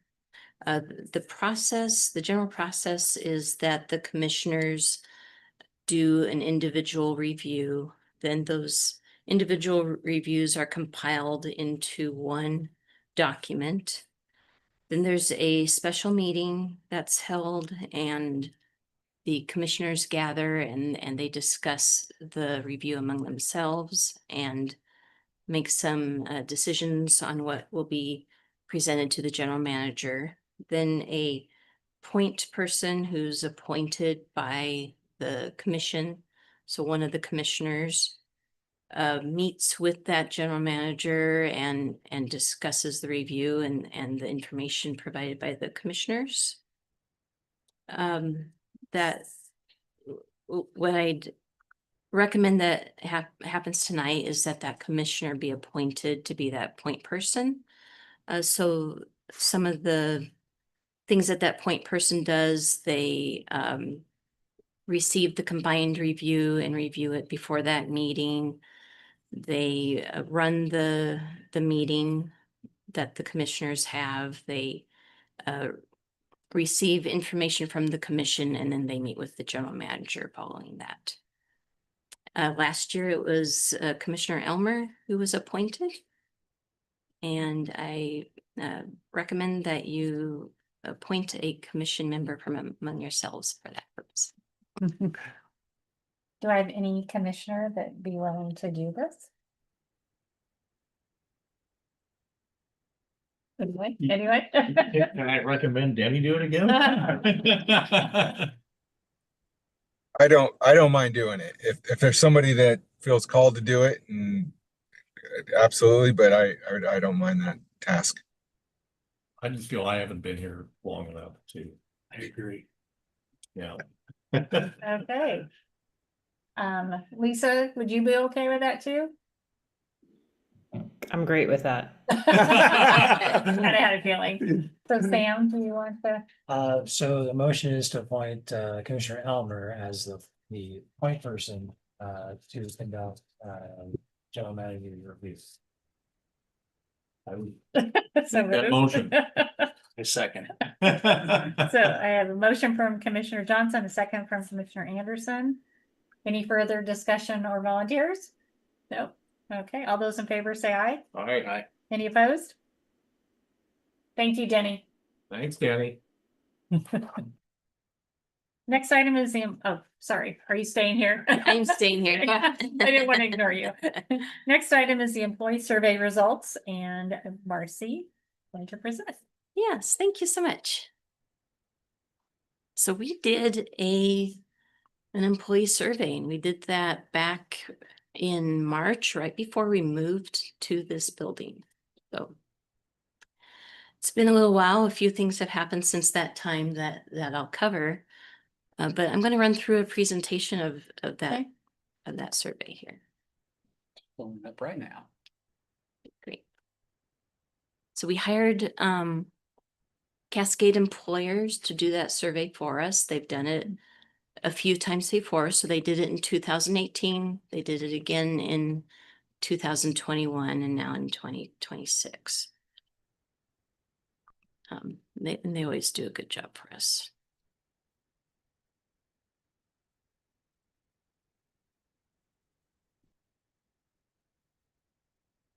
Okay.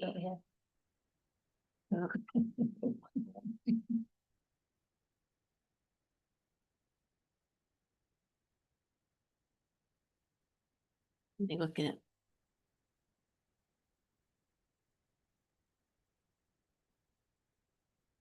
Okay, point it to the TV. Yeah, you just have to hit the top button first to turn it on. Oh, okay. So, okay, a little bit about the methodology of the survey. So we had 25 questions altogether. I'm sorry, 65 questions altogether. 62 of those were sentences that were canned sentences, and then 3 were open-ended questions. We'll see those in a few minutes. But those are ones that we created and we asked our employees to provide us feedback on. So we had an 86% response rate. Last time in 2021, we had a 90% response rate, but it's still a good response rate. Cascade Employers said that anything over 70% is a good amount for a survey. It measures both satisfaction and engagement. It's a national survey, so a big group of people are doing the same survey, and then they take that data and they find out what are the averages for the norm comparison. We use the professional service group for our norm comparison group. They don't have, that's the one that we matched the closest to. That's one that utilities typically use. They don't have a construction one. They don't have a utility one. They're broader than that, but most utilities land in that one. We also ask for breakout data. So data that would be specific to a group. We asked for breakout data based on department, and we picked 4 departments. So water department, electric department, engineering, and then we compiled everybody else into a group. We did that because we have to have 5 responses per group in order for the response to be counted. And so sometimes with our smaller departments, we'd miss that mark. We also asked for data on roles. We've never done that breakout group before.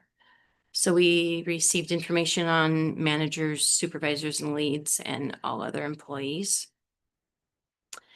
And then we asked for tenure. So we broke that up. It's almost even, but 5 years and less, 6 to 16 years, 17 years, and more for the breakout group. So for the 62 questions that were asked, the ones that were standardized, the employee was asked to say whether they strongly agreed, agreed, neither disagreed or agreed, disagreed or strongly disagreed with the statement. And so they would pick a choice, and then those choices that they made would have a point value assigned to them. So strongly disagree was 1 point, strongly agreed is 5 points, and then everything in between those two numbers. Based on the averages of those responses, they were given an engagement score. So the employee was given an engagement score based on their responses. Some of the questions in the survey lend really well to engagement and some don't. So those are weighted a little bit to give extra points for that engagement score. So we'll take a look at the overall scores. So overall, this is a great survey for us. So there were 10 categories. All those categories we rated at meet expectations or higher. And all the statements we also rated at a meet expectations or higher. So good overall response.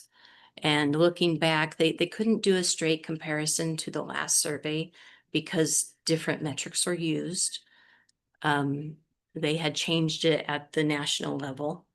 So we couldn't do that, but we did, we seemed to exceed in all areas compared to that last survey. So overall employee engagement improved by 10 points. We'll take a look at that. The overall employee engagement is above the norms in all classifications, in all 10 classifications. Supervisory effectiveness was the #1 category.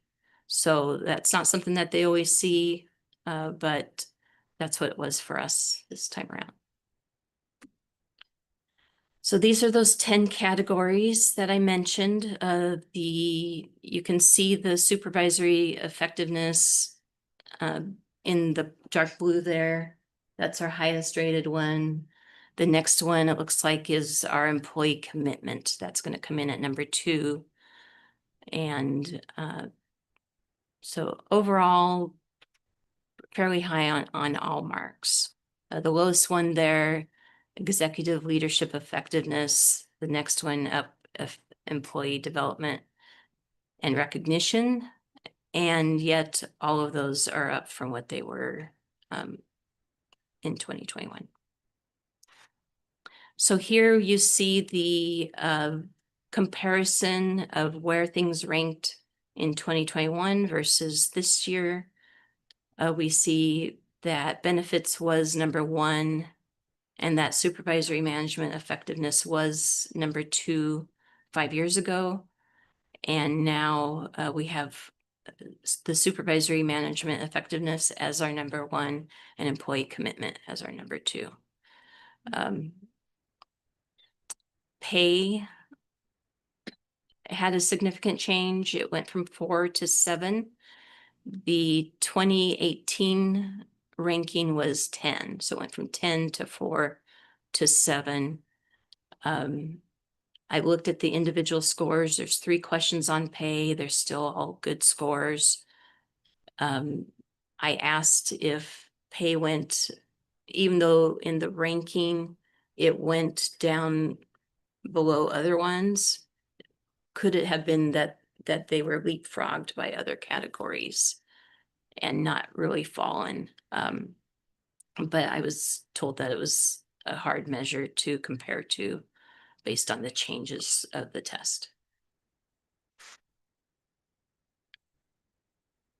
So now we'll take a look at those 3 different breakout groups that we have, and we'll look at that overall score.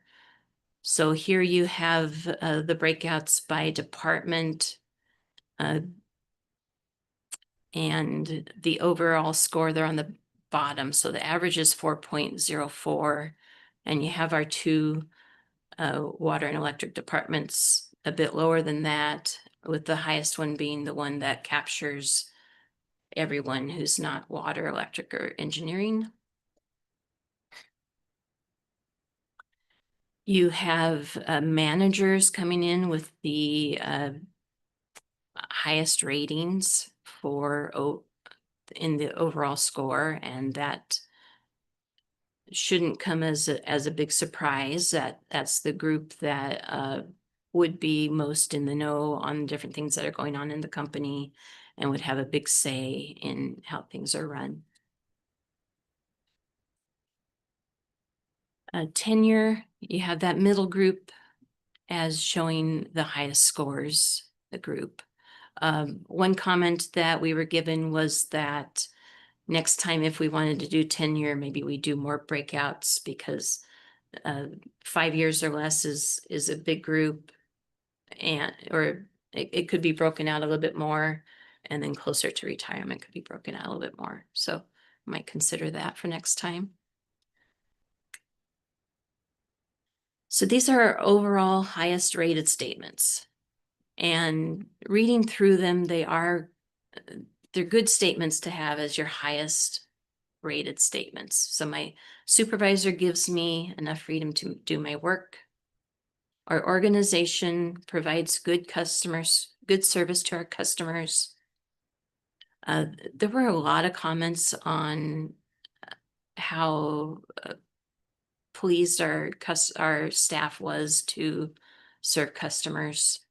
That was a highly commented item. My supervisor treats me with respect. My work schedule is satisfactory. I understand how my job contributes to organizational success. My supervisor supports the goals and objectives of our organization, and our organization values employee safety. So all good ones to have as your highly rated statements. These are the lowest rated statements on the list. They are above the mean, but these are the 5 that came in as the lowest.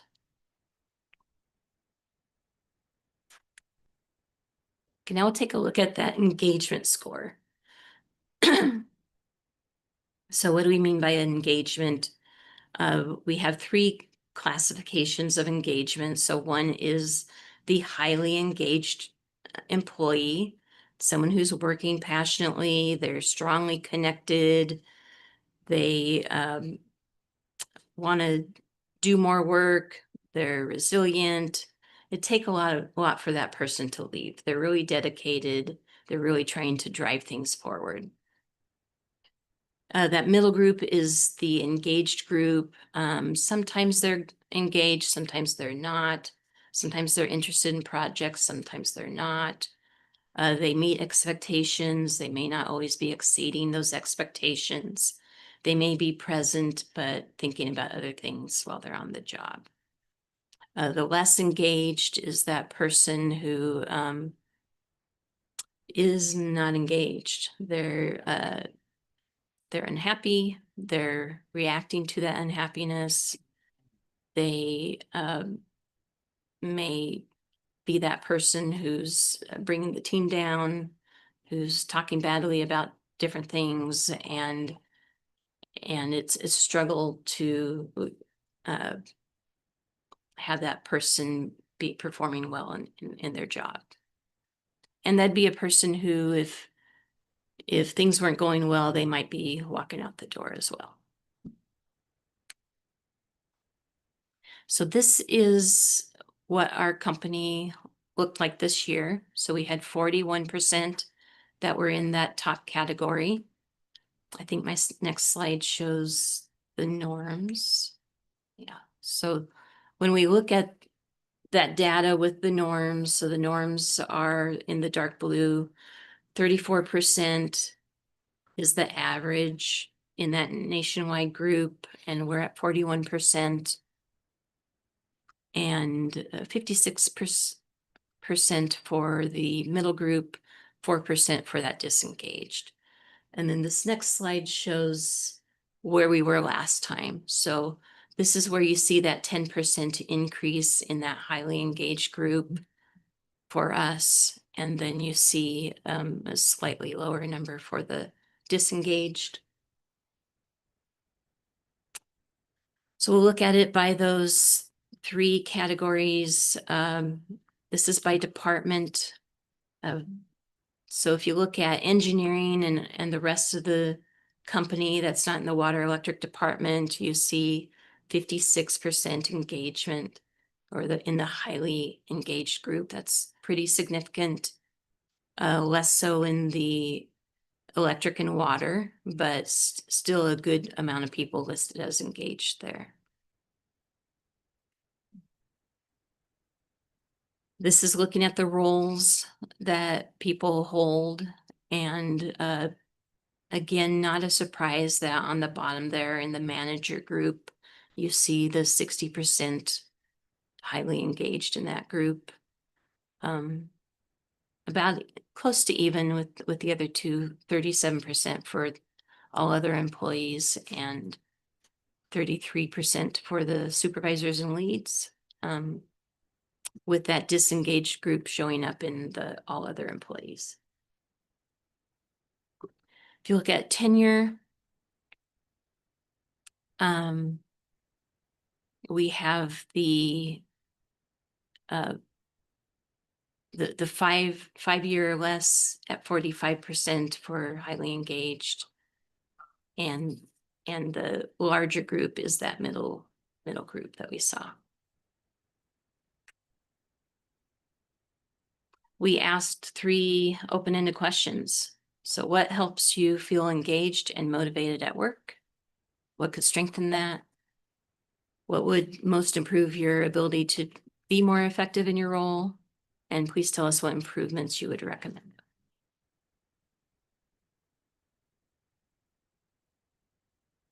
After a survey, we've done most of these steps here, but we thanked our employees. We reviewed this survey data. We had several meetings with managers to discuss that, and a smaller group. And then we made a list of items that we wanted to work on. We conducted employee meetings. We had Cascade employers come back and do those meetings for us. And our next item will be to implement some of those ideas that we've come up with. We're going to meet with different departments and talk through some of the questions that we have and some of the things that we're planning to do. So I think that is this part of the presentation. Do you have any questions on any of that? I appreciate you doing the survey, and I'm very pleased with the results that I see in improvement. Do you like to do these every like 3 or 4 years on average? You know, I think 3 or 4 is a good number. We had COVID in there, and we did that survey right after COVID, and we probably should have bumped it out another year. But yeah, I think 3 or 4 years is a good amount. Yeah, and I think a good choice on who did the survey. I think Cascade Employers does a good job. Yeah. They're very thorough. I'm happy that we did it. I know it was one of the things the commission wanted last year, so it was part of what was recommended to John. So I appreciate that. And I like the fact that you asked these questions and are going through and did discussions to see what changes they could recommend, and that you're going to implement some of those. So I think that's great. Any other? Marcy, I have a question. Thank you. Yes. This is great. Is there a full detailed report that we have access to, or do we just get the high level overview? I know that I was hoping we could go into executive session and have more of a conversation. So generally, that is what we would provide with the written material. If there was specific information that you wanted, we could look at providing that as well. Oh, I mean, usually with these reports, there's full, like all the data. I just was wondering if we had access to it. not just the We overview. have all the data. Yeah. I think if the commissioners wanted to see the Talk to Marcy. the data, they just need to check with, make an Yeah. appointment to come to see, talk to Marcy. Yeah. And provide that. Yeah, we can arrange that. That'd be great. All right, thank you. Yeah, you bet. You bet. So, I'd like to go into executive session to discuss written comments from staff. So Marcy, as part of the survey, we made representations to employees that certain statements they made or shared, specific statements would be kept confidential from public disclosure. Exactly. I told staff that in providing me with the written feedback that we would keep that confidential and wouldn't share that publicly. So this evening, what we're looking for is based on those representations to employees, I would suggest that in order to do that, you have to make a finding in open session to get us into an executive session on that issue. And what it is, it's a motion to find a discussion of confidential advisory employee information is exempt from public disclosure as serving a public interest to encourage a frank discussion between officials and the employees, and this outweighs the public interest in disclosure. And that, do you have any more? That's the motion. Do you have any more questions of our human resource manager about what you're finding? No, that makes sense to me. Okay. Anyway, that's the motion. Okay, so moved. Do I have a second? I'll second. Commissioner Anderson. Any other questions? All those in favor say aye. Aye. Aye.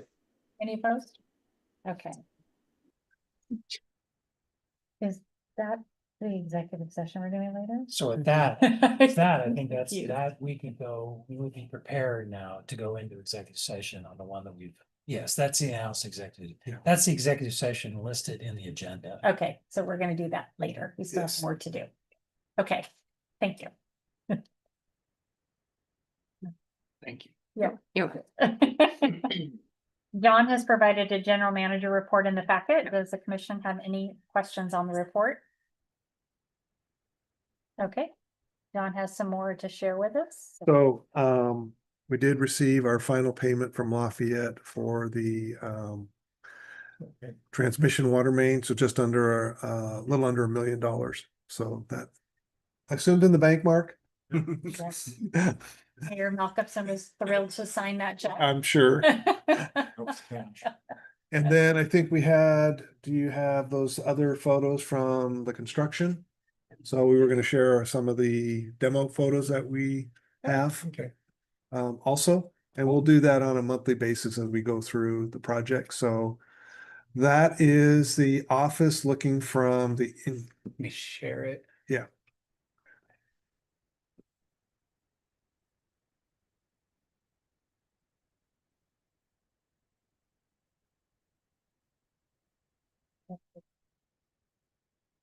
Got her? Yep. So that is the office looking from what used to be engineering towards my office at the very end. There's nothing there now. So just really essentially the middle section of the building is left and where IT was. The next slide there, or next photo, Tony. That is looking from the bathrooms towards customer service. Oh. That would be the commission room looking, and you can see there's no wall between the commission room and my office anymore. So, Much better. yeah, much more open, right? Open floor plan. And then that is looking from what would have been, I guess, the little copy room we had into my office. And that's, yeah. And then James's office in there too. So that all of that has been removed as well. Exciting. I got permission from Chad and the demo crews to do a fly through with the drone on Thursday. Oh, very cool. Okay. It's awesome. So that's all been done within the last 3 weeks. Yes. Yeah. I think they're estimated, looking at the schedule, they're estimated to be done with most of the internal demo by the end of the week. I think it'll take a little longer, but. And so then next week, they'll start removing the brick off the building. And so, yeah. We were gonna do a fundraiser though. We were looking, anybody wants to buy a brick. I mean, $1 a brick, right? $2. So, yeah, so there's a lot of activity going on. And then they're going to start some of the earthwork next week as well. So, Wow, that's great. yeah. It's good to see. So, Awesome. Did any commissioners have any questions on John's report? Which is always very detailed. No? Okay. All right. Are there any comments from commissioners? Anything else? Nope. There are financials and information included in your packet. Were there any questions on the financials? Nope. Okay.